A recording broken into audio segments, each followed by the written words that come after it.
right? We need to talk about what the Tories are doing when it comes to the environment and how dangerous it is. Now, of course, the Tories have never really cared about the climate or the environment if it means costing too much money. I mean, that's true, even though they have done some environmental things, and there are Tories who are greener than other Tories, and credit where it's due. People like Zach Goldsmith and even Boris Johnson have said some sensible things about climate and environment.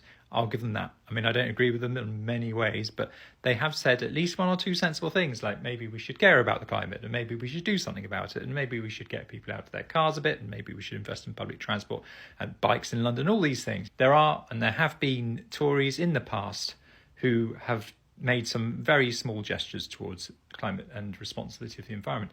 But now what's happening? Now the Tories, having realised they're going to lose the election because they've been appalling for the last 15 years or so, have decided that the environment is going to be something they weaponize, something that they're going to make aligned to left and right. Like in America, where if you're on the left, you care about the climate, and if you're on the right, you hate the climate. This is what the Americans have managed to do, so everything becomes divisive, and anyone on either side who suggests anything to do with helping the environment gets labelled as some sort of lefty. In this country, we've largely avoided that up until relatively recently. There was consensus that we needed to do something about net zero, and people argued about the speed we needed to do it, but it was generally accepted.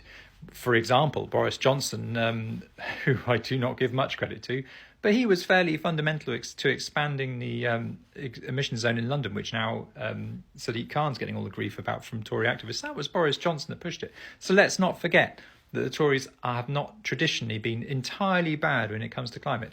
But now they've decided they're going to make it a divisive issue. So we get this ridiculous sort of stuff coming out of our Prime Minister saying, we're going to stop these things that actually aren't happening. Because don't get me wrong, these things here aren't happening at the moment. This tweet makes absolutely no sense at all. It's entirely designed to anger people on the right, make them think that there is some sort of cabal of people who care about the climate who are somehow left-wing and are making you do these things. These things are not true, okay? We are stopping. No, they're not stopping anything because these things aren't happening. Now, there is small taxes on flights, of course, but they're not going to stop those. They're talking about some sort of mythical thing, some mythical tax that's going to discourage you from flying, not what's actually happening now, because they're not talking about getting rid of that. So taxes on eating meat, these are purely designed to be divisive. Now, of course, let's not forget the Tories are now talking about pushing back on our obligations to stop the sale of new diesel and petrol cars and gas boilers.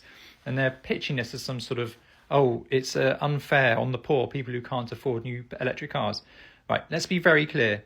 The poor, or I should say people with less money, are not thinking about buying brand new cars, full stop.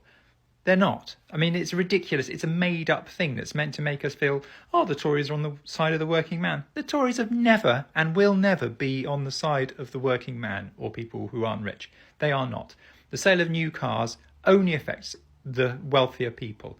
You might want a cheaper new car. I don't blame you. But if you are buying a new car, you're not poor, okay?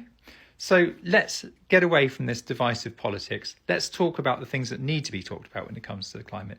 We do need to accelerate our route to net zero. 2050 is too late. 2030 is too late. Everything's too late. Today is the time to do it. And the next best day is tomorrow. So we need to accelerate these things, and we can do it in a way that doesn't disadvantage the people with less money. Let's remember there's more millionaires in this country than there's ever been. They pay very little tax. Let's get them to subsidise. Expensive insulation upgrades is on this list. What do you think that means? That means people living in rented accommodation are going to have to pay more for energy. They don't care about people without much money who are cold. They're caring there about landlords. It's the messaging is all, we're helping people with less money. No, you only care about the rich. You've only ever cared about the rich.